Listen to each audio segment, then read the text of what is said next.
VoiceBox Radio. Welcome back to another episode. We are super excited.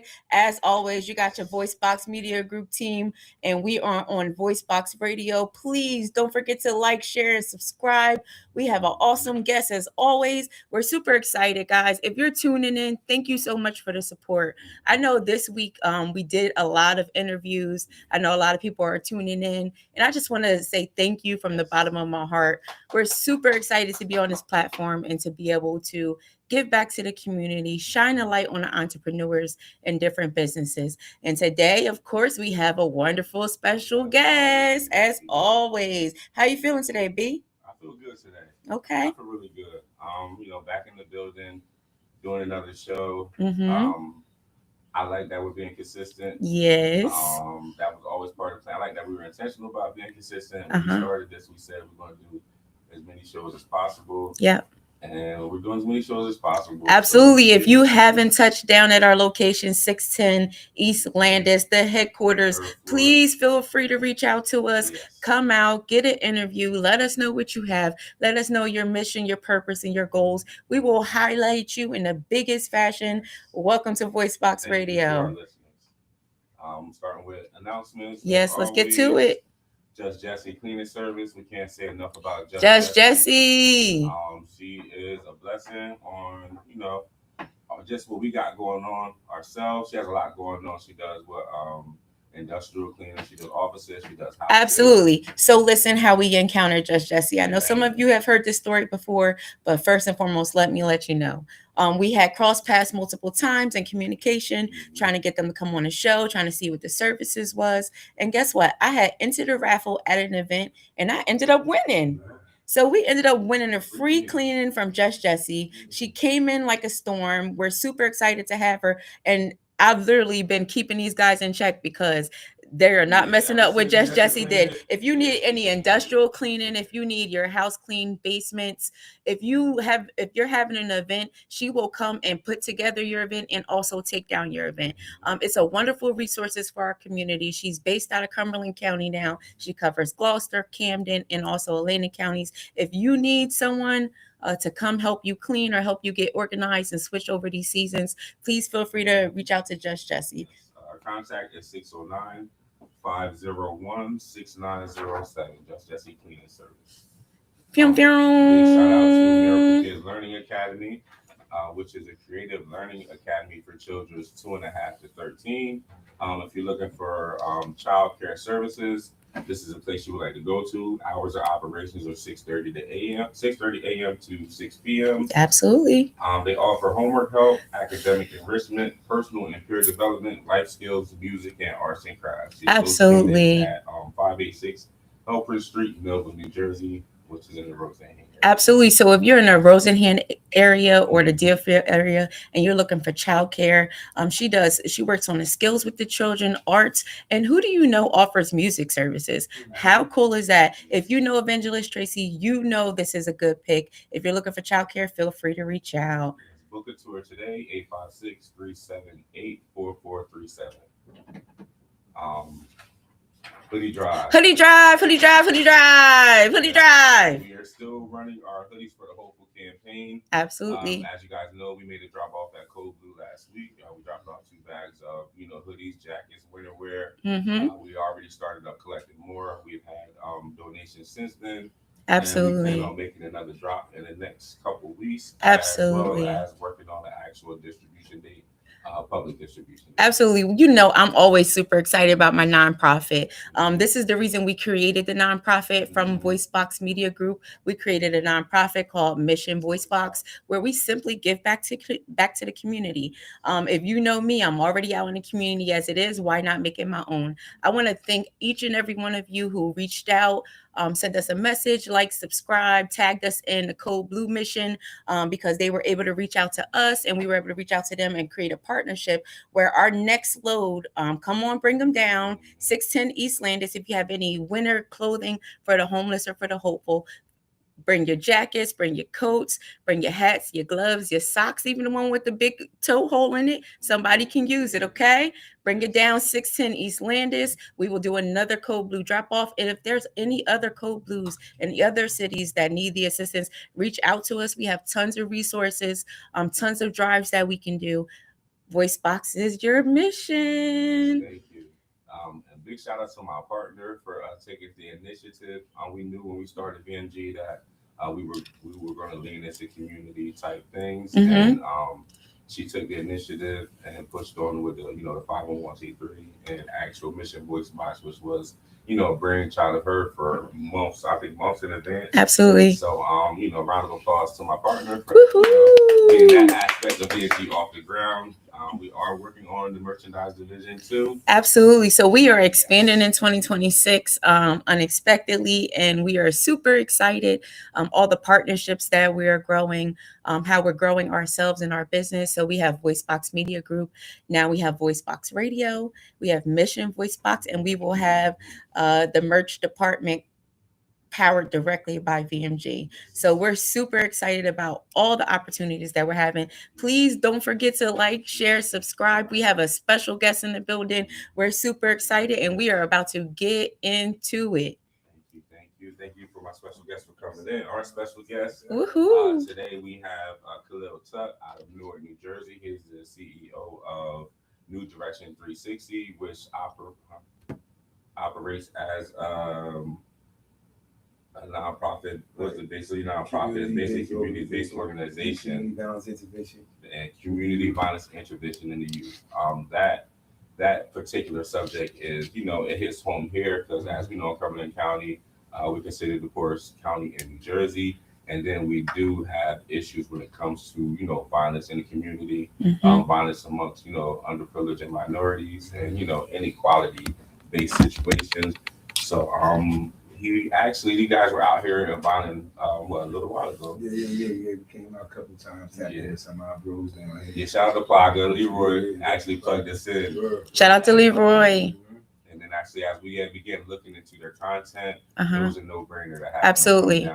Absolutely. It is a complete honor to have you here. Of course, VoiceBox Radio is super excited to learn all about you and tell all our followers and anyone who needs some inspiration about what you're doing in your local community every single day. So we're super excited and we're honored to have you here as always. So let's jump into it. Take some time, introduce yourself, introduce your platform, introduce what it is that you have for us today. So my name is Khalil Tutt. The president founder of New Direction 360. It was something I created when I came home from prison. I did a significant amount of time in prison, for a very, very serious crime in my city. It was like a headliner, something that kind of like hit the culture hard, but a police officer lost his life, performing his duties to protect kids at a school. And one of my sisters was going to the school at the time. I was outside, living in the street life, living the gang life at the height of the gang era in my city. So I kind of gained some momentum and some notoriety, gaining a name for myself. But being young, you don't know the power and influence you got. You just moving. Absolutely. When that situation happened, I went up there to check on my sister. And it was in the area where my hood be at. And a lot of my bros was driving by seeing us out there. It was summertime, school hours, a situation going on. So in our hood, when certain stuff going on in the hood, kids call their family members up to the school. People from the hood come to check on them mornings. They get the call, start fighting. So it'd be like the hood thing, like everybody up there. Yeah. And so they used to have police up there to guard those particular incidents because they know how things get once kids start fighting. It opens the door for families and stuff. And this is why we doing the work now. We'll get to that down the line. But we went out there to make sure my sister was good. One thing led to another. I got into it with the officers. We had some words about us being there. I'm there trying to check my sister, make sure my sister good. They saying I shouldn't be there. At the time I ain't understanding it. I should be there, but probably not in the approach, in the manner that I'm approaching it. I'm young at the time. I was a YN. And I'm thinking, and moving reckless. And they tried to arrest me, and some of my homies was with me, wasn't going for that. And he shot at one of the officers, hit one of them. I got hit, and then I'm facing the death penalty. And through the grace of God, when the facts came out, as I'm in prison sitting there waiting for my trial to start, a lot of the facts came out. It was proven that I wasn't the shooter.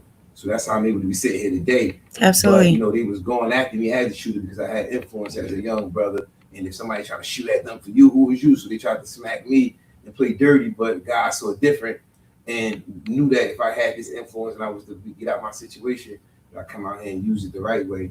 And that's like the new direction. That's how I was kind of like born, for me, basically from that situation, me crashing out, with the homies and having experienced prison and face the rest of my life, not having homies to ride for me, not having nobody holding me down, giving me no lawyer, my mother, only get my grandmother and family. So I had to learn the hard way. And Absolutely. Through the grace of God, I came back. I still did 15 years.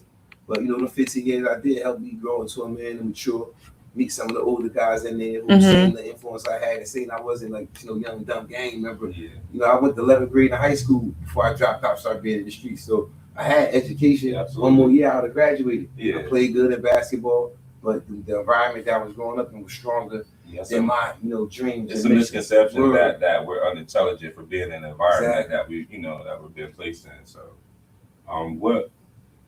we hear your personal story. So how do you define at-risk youth? What do you look for when you're trying to make impact in real life? Yep. So at-risk youth. So like when the term at-risk youth came up, it was like kids that be like getting peer pressured into being in the streets and not going to school and doing the right things in life. So some of them be at risk probably because the environment they live in, because of the uncles or family members in the street, and they get exposed to stuff outside in the community that's beyond their control. Because they ain't actually live in the project, they ain't actually move over here in this hood. Their families had to live where they had to live. Like you said, certain people could afford certain things, and mostly in the Black communities, we know we always came in these communities to have to get to the bottom and build ourselves up. We helped build the country up, but we got put in the worst environments in the country.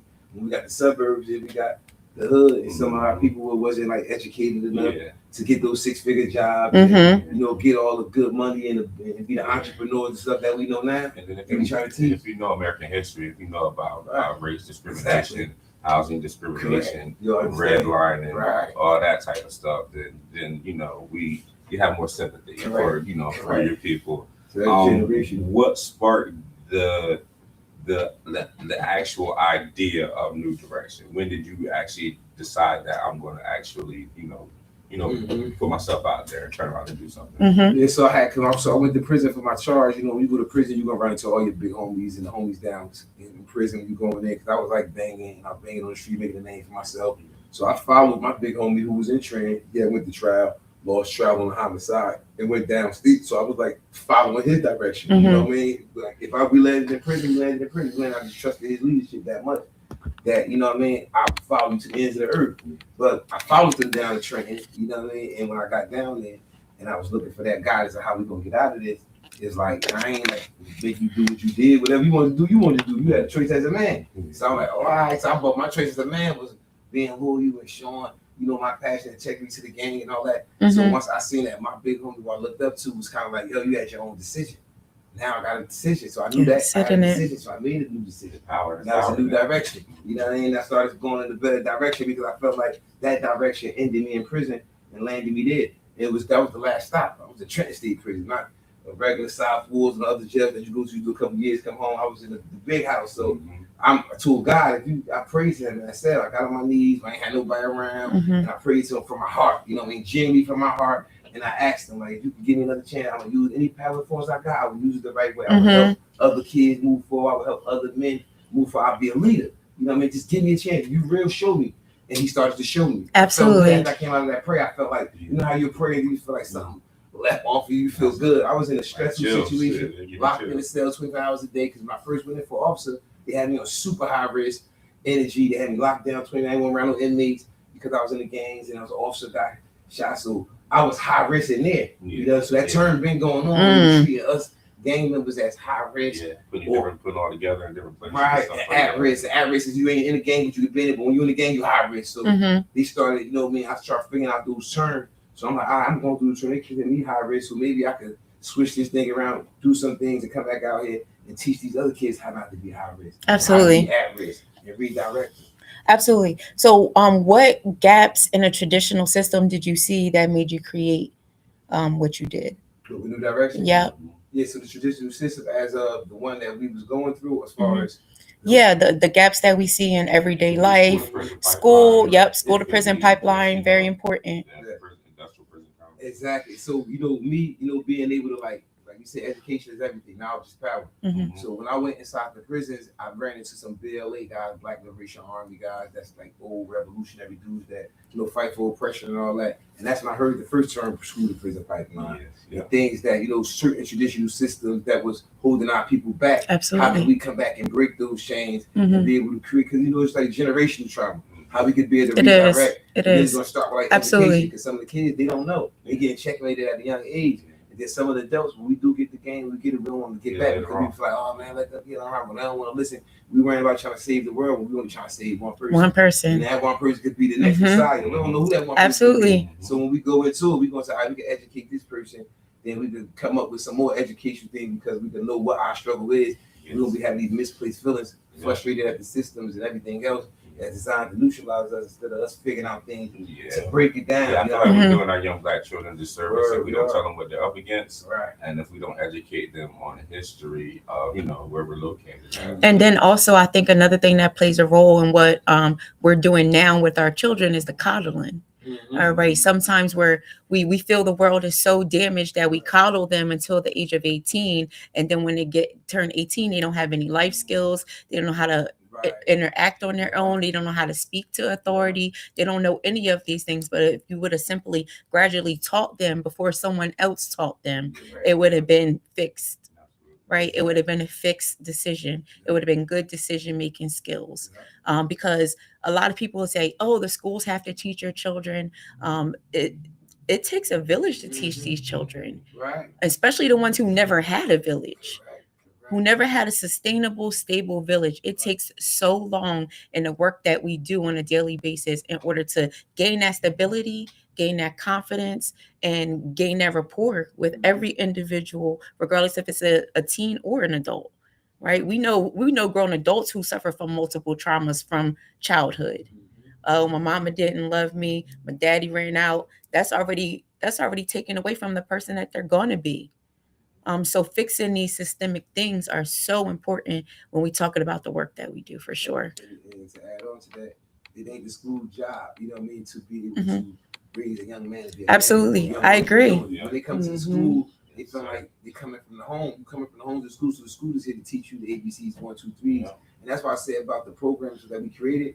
We created a program to help these kids with all that trauma that they Absolutely. from not coming from a stable home, from not having a mother and a father, which you're just supposed to have. Born into a right situation, you're supposed to have a mother, father, they're together, they get married. Traditional family, we know that doesn't happen a lot in the Black communities because a lot of our challenges and stuff that we go through. Absolutely. But they getting robbed of having that of that life of a child, and then we run into them. They got so many issues they got to work on that we have to be able to help them through those misplaced feelings. And that's what a lot of stuff we do with our workbooks and our programs. We do prayer service with kids. We have to talk about conflict resolution. We have to talk about how many of y'all got fathers in here.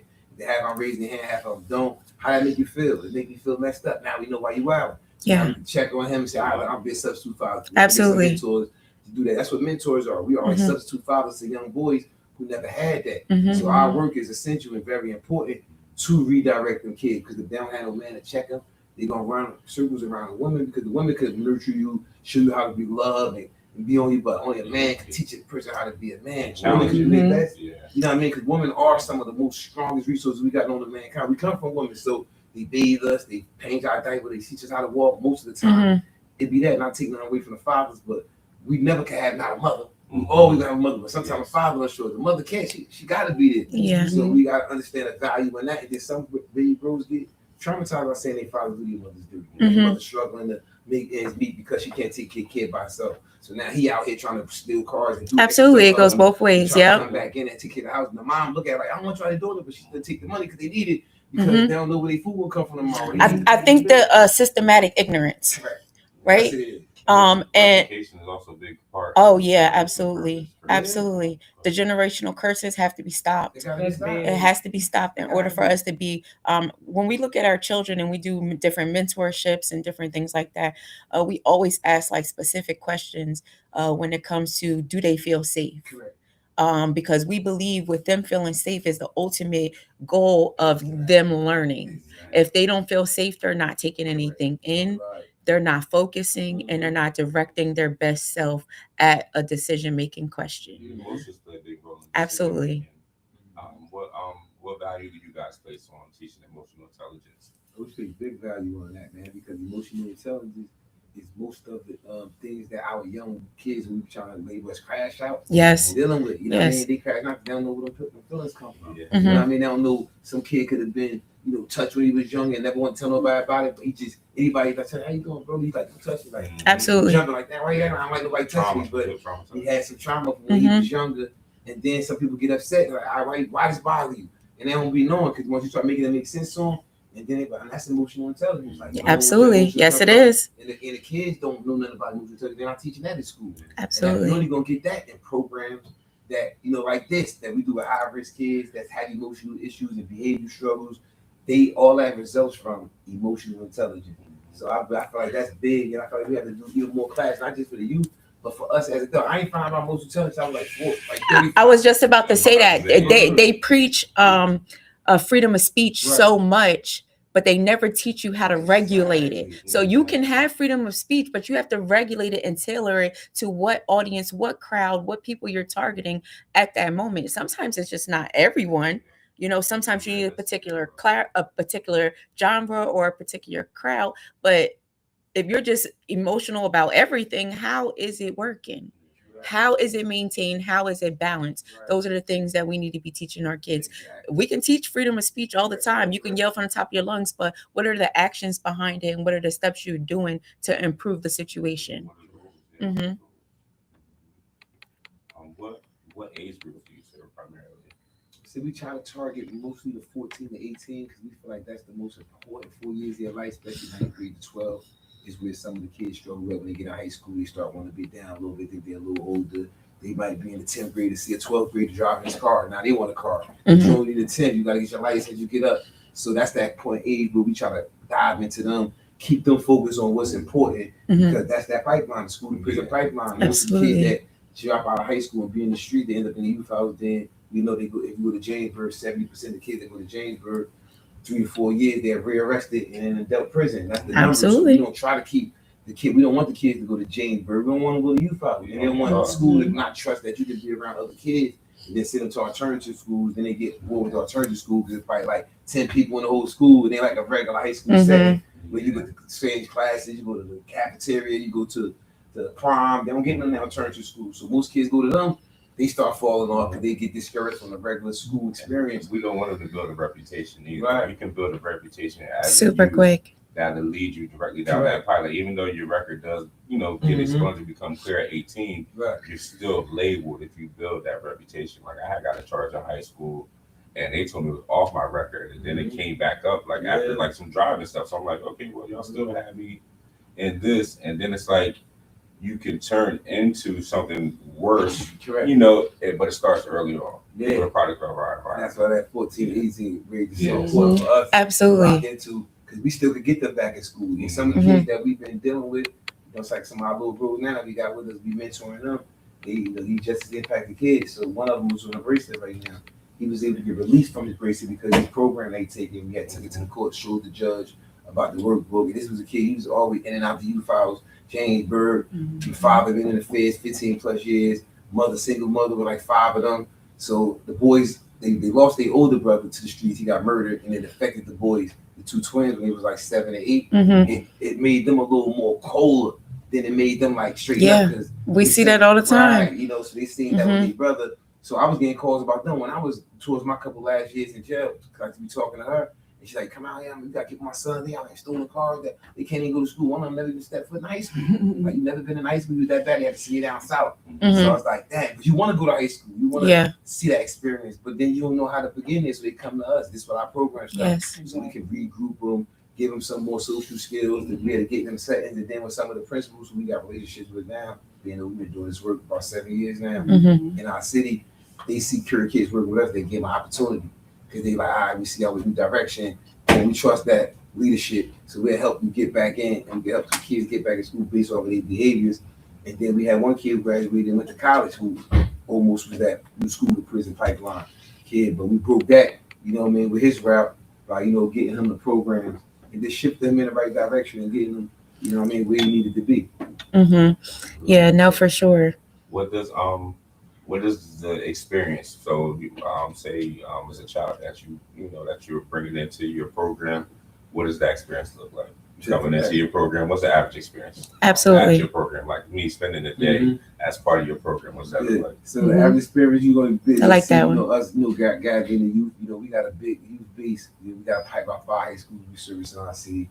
And any of the kids that was like having behavior issues in school, we had tapped in with the principal, got the information name, and then they refer them to our program after school, so they come. So you'll see us having the kids. You'll see good positive energy. We start off with prayer. We get the circle going. We do a prayer to cleanse the room for any negative energy or any misplaced, energies or feelings you might feel. And that prayer kind of calms everybody down, makes the kids feel more comfortable in the environment. Then we do a temperature check, 1 to 10, how you feeling. From a 10 could be the highest vibration, to 1 could be the lowest, or 5. That way we get to check the energy of the kid. And when you had a 5, we're gonna get what you see. We're gonna get that up to a 10. Some kids be at 10, which is always a blessing to be at a 10, because it's hard to be at a 10 in this world with the demons we battle every day, the challenges we face. I was just about to talk about that. So the age group is so difficult to deal with, right? So we're talking 14 to 17. How do you teach self-control in a world that we're taught to try to survive, and we're always in survival mode? Right. How do you assist with that? Right. So we did basically kind of making them understand what self-control is. Okay. Some of the kids don't be understanding what self-control is. And then we get some scenarios of what it is and be able to teach them how we could have handled that better, or how we could have went about that a certain way. So basically, it's just, making them understand what it is. And like if we talking and this kid over there just keep moving around the phone or whispering, playing, goofing around with, like, highlight that. Look, man, we can't even get serious for a minute. We ain't all trying to say you ain't got no control of yourself. So if you ain't got no control, how you gonna be able to sit and setting when you could be getting a message? You don't know what God about to deliver to you right now. God sent messages to people. Absolutely. So he could be sending you some important information, but you're too busy over here, you can't control yourself doing this, and you can't receive the message. You're gonna miss your blessing. Yeah. So when you make it make sense to someone, you're like, oh no, you're right. And that helps them with that. You know what I mean? So the kids, like, you gotta make it make sense to them. You make it make sense to them, they're gonna be more compelled to move with it. But if you ain't, because they think they know everything. Absolutely. And like, all right, man, I know what I'm gonna do. So just kind of making it make sense and giving them an understanding. Like, do anybody know what self-control is? Then some of them start saying it. They might, you don't know, they might have a misdefinition on it. It's like, you was almost there. Yeah, absolutely. Absolutely. We often use like modeling and redirection and different things like that to assist especially when we're mentoring, first and foremost. So the skills, I can see the skills are parallel to the organizations that, that we're doing this for, and different things like that. Just tapping into the services you offer. I think it's so awesome that you're able to actually go into the schools and do the work, because here in our communities, we're just starting to tackle those things, right? We're just starting these initiatives to get into the schools. And they're being very successful, but we also got some pushback also. Is there something some advice that you would give to someone who's trying to start an initiative like you've created, and how can they be successful in what they're doing, or just some words of advice?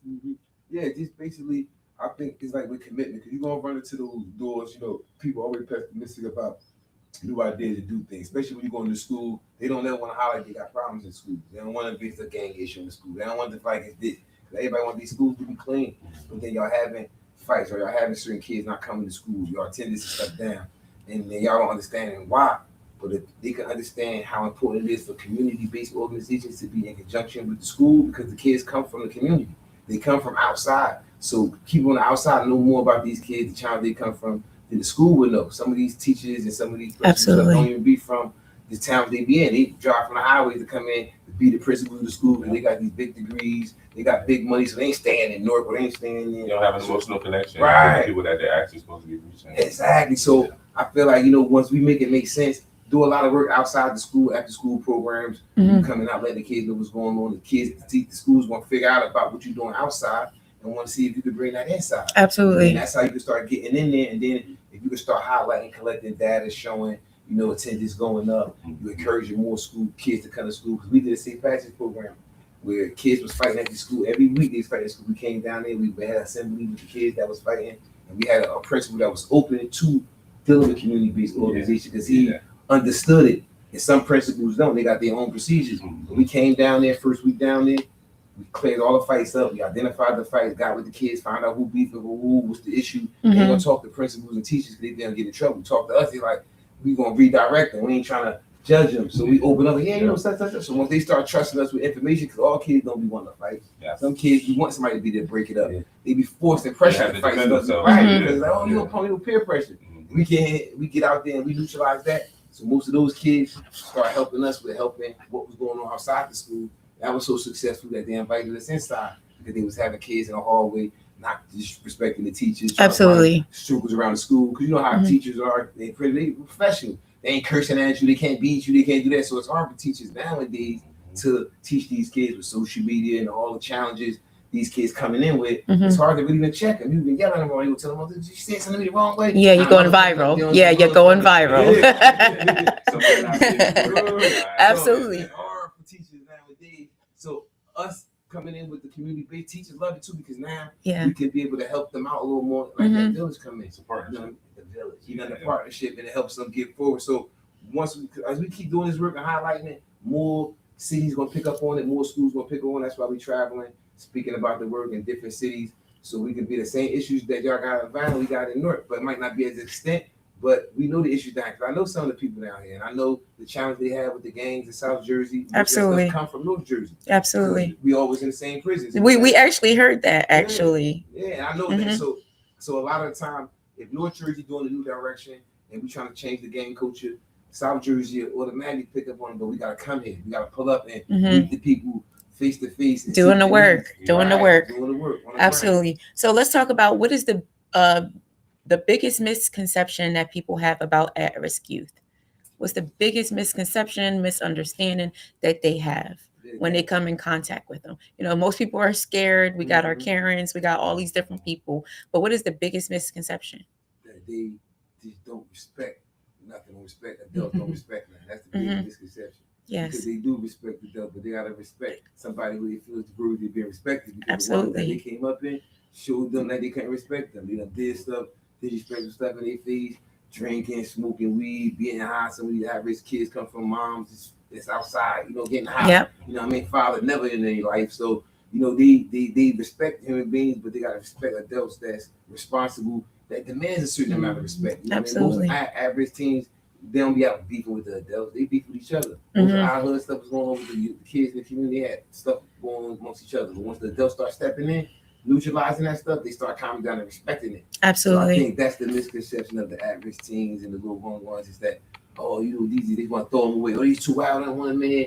They're afraid of babies that's still learning. They doing some stuff that's beyond their understanding. But most of it come from being structured and forced into those environments. You come up on them, you holler at them on any at-risk kid, anywhere you holler, we say, y'all good? Come and show them some love. They ain't gonna fire at you. They're gonna be like, I'm good, big bro, because they come from families. They come from the performance. At least they taught to be cordial and respectful, but that when they're outside of that environment, it's a different story. So. And they know what adults look like. You know what I mean? Responsible adults look like, and it's I agree. Look out for them. More or less, you out here trying to judge him, and it's like it's a look you could give at an at-risk kid. He's like, man, you gave him that same look that his mom gave him, everybody kicked him out, gave him. So it's like you wasn't one of them. Like, Absolutely. Well, F me, F you. Like you don't want the attitude. I'm like, yo, baby, bro, you good, bro? What's up, y'all? All right? We all doing? Y'all need a couple dollars. Somebody had $5. Give him something. Let him go a long way down. Bro, just give us $5. I remember these kids I seen one time. They was out there players getting into stuff. Like, y'all good? I had a couple dollars. And I'm like, y'all go get some water. So they. This for y'all gotta do nothing for me. I just want to look y'all out. I know y'all about to do some dumb stuff. Because imagine how often they face the opposite. How much often they get prejudgment, like she said, misconceptions and stuff like that. So, one thing my cousin used to say is people don't care how much you know till they know how much you care. So, being that empathetic person actually puts you in a better position to become a mentor and to get your message across. One thing you said about your operation, I like that you check their temperature on the way in. After you check their emotional state and regulate that, make sure they're good. What's something else you guys go into as far as the program? So we try to get into our lessons. So whatever day to day, like normally, I try to pull our lessons out of the workbook, and then I see this is a lesson we're gonna work on. If I see something going on social media, where we got the the stuff where they be dissing each other on social media, trolling and stuff like that. So we try to dive into our lesson of the day, and whatever that day, whatever issues is going on within that culture, we try to address those issues see where they information at on and how we help them get by that. Mm-hmm. So once we do the temperature check, everybody checked in. Yeah. We start getting passing our lessons out for the day, and then we start getting into the lessons, diving into it. We like our lessons to be stuff that's going to keep them engaged, Absolutely. not stuff that's behind their head or over their thing, and they're going to fall out or be falling asleep or not be engaged. And so we try to get stuff relevant to the youth culture and the stuff that they challenge with, and we just try to push it in, in our book form. Because sometimes with our book form, we don't want them to get the book until they're ready to really get this book. Because we got an oath in here, we got everything here that's going to sign you up, and then we will be tracking your behavior throughout the book. So we do like workshops, and then we do work assignments out of the book. Yeah, mentality plays a huge part. Yeah, and I'm getting them warmed up. So by the time they get to the book, we do workshops at first. And then if you complete the workshop, you could get into the academy. We're trying to get these academies going. We can do the academies. They level up leadership, junior balance, and interrupt the academy. And we pay the kids stipends, $200 each kid every month. I've seen this model before. Okay, I know exactly what you're talking about. And then the stipend is going to be based off of like behavior, making sure that they do what they got to do in school, make sure they doing that stuff at home, and making sure they complete their homework assignments, and making sure they show up to the program. So if you miss 2-3 days of the program, you automatically disqualified from the program. And these stipends be helping some of these families and kids, you know what I mean, at the end of the month. They got something to look forward to. And it's kind of better for you getting money from government and city officials who have resources for community violence. Set aside for that. There's money out there for that already. Every city got it. That's what they use to pay police officers. They pay the firefighters, all the people with public safety. But we part of public safety too, the people. If we can create an organization that serves public safety and present that to officials and councilmen and mayors, that's like we did in our city. And they approved it through their council, like, oh, this is the model that we can utilize that can help us reduce crime and violence. We're going to adopt this model. And it ain't locking people up, putting people in jail, it's redirecting, absolutely. Investing. So we're not we're not taking the money.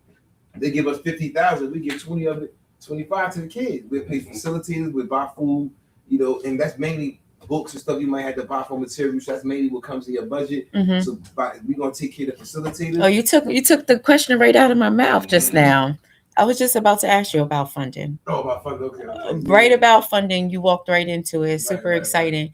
So yeah, let's talk about it. How serious is funding when it comes to these programs? How hurtful is it?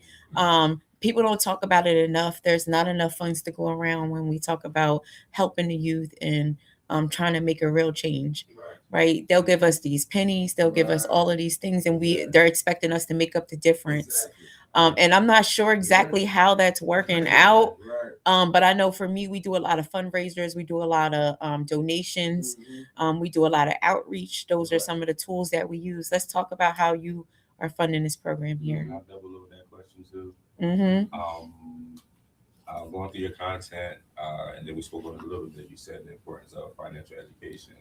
So, what she said about you guys funding and what you're saying about the stipend getting them paid, answer her question, but then also speak on the importance of putting money in their pocket as well, so they understand the value of money and commerce, and then also they're not affected as much by that. Yeah, so a lot of the work, like you said, how the systems is set up with the nonprofit world and how I operate, it's been operate to kind of like hold us back. Like you have to have money to start a nonprofit. You know what I mean? Like people look into it, they look at it like you can just start a nonprofit, they give you millions. Like you gotta have money to be able to pull money down, and they can reimburse you. So it's not meant for you to profit from it. It's meant for you to be able to sustain or build infrastructure. Now, if you start the LLC, which we did with New Direction 360, we LLC New Direction 360, and we nonprofit out New Direction School to Change. So we can be able to utilize some of the funding we can get from there and run it through our business and push it back through that way. But most of the time, you have city dollars that's dedicated to these type of programs. You just have to be able to find that in your city where you at and be able to bring the programs to city council. Absolutely. You get one city councilman, he can bring it back to his guys, and I see, and they can approve some money for it that you get funded that way, or you get philanthropy funding. You can get funding from people, different organizations. Like we had Institute of Research, Social Justice in Action. This book that we created was created in conjunction with Dr. Jamila T. Davis from New York and Angelo Pinto.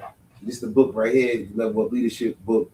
And they run a institution that goes after a lot of government funding from different states. Okay. Who funds community-based organizations and it was called CVI, Community Violence Intervention. And it was an office that they created under Kamala Harris and Biden when they was in office. They created it was like the gun violence prevention program, and they put almost $300 million into that budget for that program to fund organizations across the country that does community violence intervention work, that does work with youth, at-risk youth, because it started becoming popular when one of our brothers who was doing the work in North, who introduced the model from California, because they started in California, they were trying to unite the gangs out there and create nonprofits to service gangs to help them with issues. He brought the work back to North when we had the gang issue over there, and he was able to bring some resources and funding from a philanthropy standpoint to the city. And as his wife, he was there and was working with somebody in the White House. She was able to get in there, get the information in there, and boom, they started a program called gun violence prevention. And then all of the organizations that's around making noise in these cities, it was up to the CVI partners who is working with the organization to identify different community-based organizations and fund them. So help them with infrastructure dollars. So anytime you start an organization, you need infrastructure dollars. I don't care who it is. You need at least 100,000 infrastructure dollars to get you going. Yes. But you need to know what you're doing with infrastructure dollars. Have it all written down, making sure that you know every dollar getting spent here, and you making sure you're building your team up. So you probably build your program coordinator up. You gotta hire all those people in order to get the programs going. Once you got the programs up and running, then you can get the funding to keep it going. Absolutely. The stipends was, we wanted to do stipends at first because we knew about financial literacy. Yes. We know that they were putting money into community-based organizations, but people just getting the money and not having the kids. It's hard to get the kids to pull in to help the kids without them getting nothing out of it or being out the field. Like we can bring some kids and feed them and send them home, but if we giving kids a mini job, you know what I mean? Because this is getting them ready for, you about to be 17, 18. So you work, you do your job, you clock your hours in, you perform good on the job, you get your paycheck at the end of the week. You can't go in there, not show up for work, not perform, not do what you got to do and get paid. So us giving them stipends was kind of like having them getting prepared for that workforce. Like y'all getting up on Saturdays, we used to have like low engagements with our programming, but when we start stipending them, they come in on Saturdays because they know if you miss a Saturday, you ain't gonna get paid. So now Saturday they get up more or less than they would when they at home on Monday through Friday because they go to school. It's easy to get out of school, right to the program before you go home. But Saturday waking up, catching the bus, going all the way to the program, catch the bus, get over here. That's what you get the money for. Save some of your money so you can have bus fare to get back and forth. You can have a little stuff that you need to do. So the stipends made our stuff stronger. It takes more money out of our pockets as people doing the work, but we putting more money in their pocket, and it's helping the whole family because you don't know what they might go home, her or him might go home and get their mother $50 for the phone bill. They might get their mother something to help with something. They never give their mother nothing. So we serve for the day. The whole family. Pizza for the day. Right. For the day. So we serve the whole family. Not just that, they get little incentives in. We be bringing different organizations to speak to the kids. They might have some gift cards for them. They might have some free hoodies. Like y'all be having hoodies and stuff. I bring some by for some of the kids that might need some stuff. Because some of these kids be coming in, they got the same shirt and hoodies on that they had for weeks. They can't afford to buy no new hoodies. They wait for their money to come. They so back in the hole, their family that had to do this or do that. And they be, you know what I mean? So it's be hard. So we try to do a little extra for them here and there for some that's paying attention. Some of the ones that's getting up, reading, participating in front of the kids. Because we do a lot of peer-to-peer. So we tell the kids, like, you got to be the leadership. Right. The leadership. We gotta sit back because y'all got to teach each other. We can sit back and teach y'all all day, but some of y'all is in this program for the first time, get to know each other. Absolutely. So y'all gonna be friends when y'all leave there. Before y'all wasn't, but this cohort is gonna make us one. We're gonna eat together, we're gonna break bread together, and we're gonna invest together.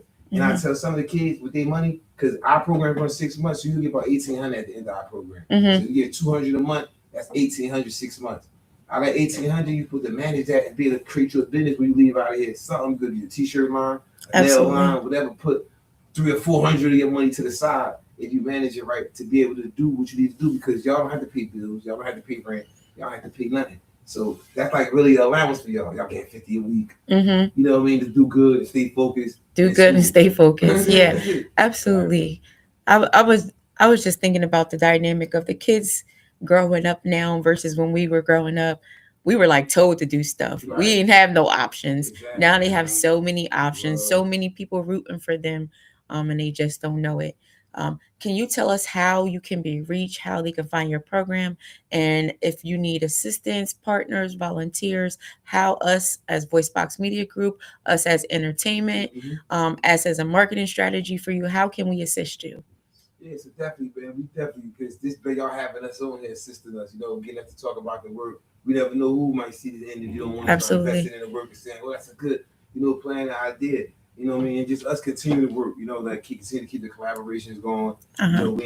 We in North Jersey, we in South Jersey, but we trying to set a base up down here with New Direction. Yes. And be able to come down here, work with you guys, be able to work with some of the people in the community and bring our resources throughout New Jersey, because we work with the Office of Violence Prevention in Trenton too. Okay. And they do a lot of funding for a lot of resources from different cities. So they looking to get down in the Trenton area, Camden areas, the violent areas. So they see us tapping in down here. We can bring them in where we don't have to worry about city resources. We can go straight to them. Absolutely. And get some resources funded in, and we can put some programs out and build them out here. And they'll come out here, and tap in with us. We got some good people that work with them, and they look for funding all over. Absolutely. We got those offices up in Newark, but it's state funding. You know what I mean? And state funding is what we need to get into these different cities out here, because we can go anywhere. We get state funding. We can set up our hub in Valley and say, yo, this is going to be our impact report. How many people we can service? We throw an event, bring some of the community people out who need to work, and then boom, start servicing them, helping them build them up, hiring someone to come out and do safe passage. All the programs that we do up there in North Jersey, they trying to get them down here in South Jersey. So us tapping in with y'all platform, we can get the energy going. They can know that we down here, putting things together. Absolutely. Do you have a website, Facebook handle, Instagram, anything where people can come? Because once this episode is over, a lot of people will see it probably after on our YouTube page or on our Spotify's or anything like that. Give us some handles that they can reach you at. They can find more information about your program. So yeah, we on Instagram at Tutt360 _ New Direction. Then we got New Direction 360, which is our business page. And we have our TikTok page. We on TikTok. There you go. Work on there. There you go. We on TikTok, and then we got our YouTube channel, New Direction. At New Direction YouTube channel, we put a lot of like our programs, some of our programs you can see up there. Okay. Like my little niece, rest in peace, Khalil Baylor, had lost her life to domestic violence at 16 over the summer, and we did a event in honor of her, because like a lot of youth domestic violence going on now that we trying to address, and that kind of highlighted that in our city, that these kids, them young boys and girls, got stuff going on, but they don't tell us. Absolutely. We don't got nothing labeled that like a girl and a boy fight. We don't got that as domestic violence. We just got that some kids fighting. Yeah. Nah, it's really domestic violence going on with these kids now. Yeah. We definitely, that was a highlight. So they can see that video on my YouTube page of an event we did with the young girls talking about domestic violence. And you said her name was Kayla? Kayla Baylor, man. Yeah, Kayla. Shout out to Kayla Baylor. Moment of silence, 1, 2. Thank you. Thank you. It is an honor. It's an honor to have you in our presence. Thank you for telling us about your program. We look forward to working with you in the future. Anything that VoiceBox can do to support you, feel free to reach out to us. Feel free to come back on the show. Bring the kids. Bring wifey. Bring all the kids. Bring everybody. And we can all work together to make the mission possible. We getting bigger. We getting bigger and bigger. Before we leave out, we have maybe like 1 or 2 more questions. One I wanted to ask real quick: what personally motivates you? What gets you up? What makes you? Yes, let's talk about it. You do this every day. What keeps you going? I just gotta see probably God, man. Yeah. God keep me going. You know what I mean? And just seeing these babies, man, when they see me, oh, Tutt, you know what I mean? And me having more. It's like I have more nieces. When I lost my niece, I just had she done birthed like 30 nieces, because she was a popular girl from our area, and when that passed away, a lot of her friends kind of flocked to me like the uncle.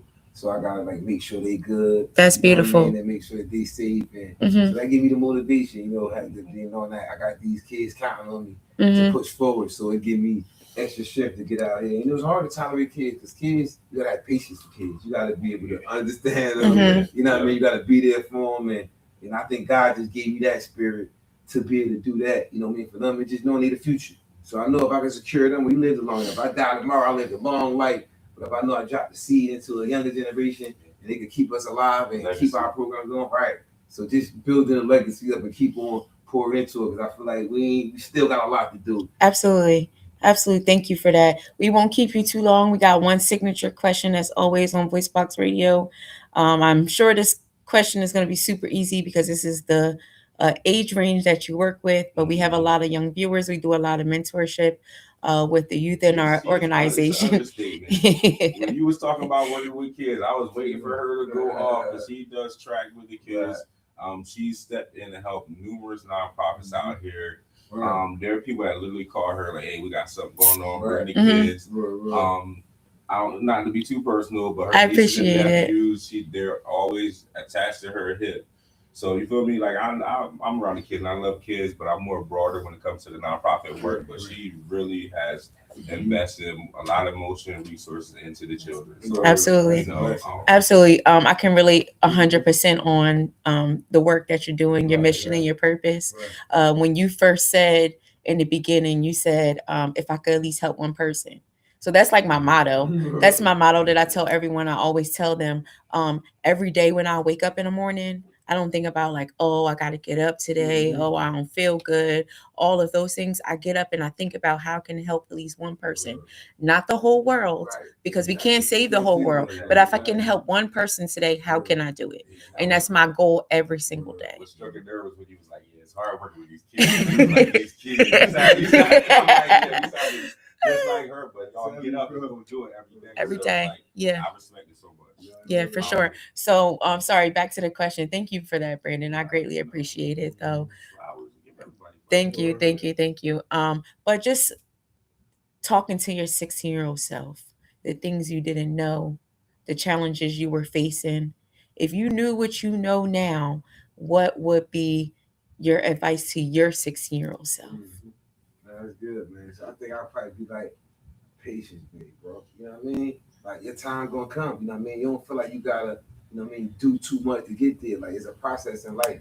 And you gotta understand. You gotta go through that process. You can't skip hoops and cheat your way through. Even though you see some of the OGs coming through with these cars and dudes out there getting money and all that stuff. As a young man, you impression. You thinking like that's the way. Like it's that easy. Like life ain't that easy, baby, bro. And if you could understand that life ain't that easy, and you could be able to stand disciplined and be able to ignore all of the stuff that you see going on around you, because there's a lot going on around us. And you can stay strong and navigate through all of that negativity and make it to the promise. I promise you, the reward gonna be great. Absolutely. The sacrifices you made, God gonna bless absolutely. You. What an honor. What an honor. Thank you for coming on VoiceBox Radio. We super love this interview.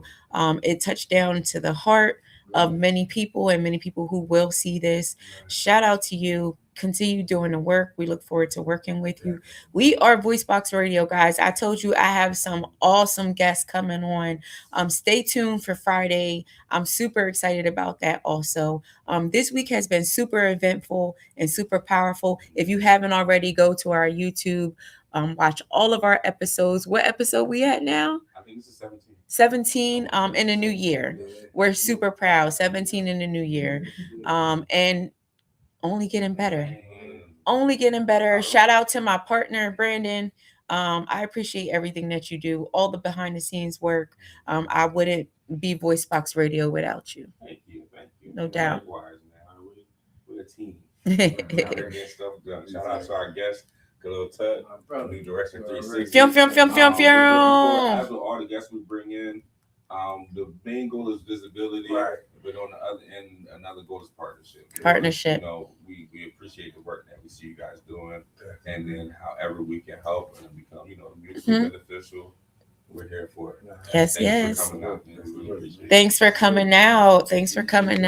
We are VoiceBox Radio, guys. Thank you for tuning in. Don't forget to like, share, and subscribe. Be here for Friday's episode. We're super excited coming to you with the advertisements and also a special guest, VoiceBox Radio. VoiceBox Radio.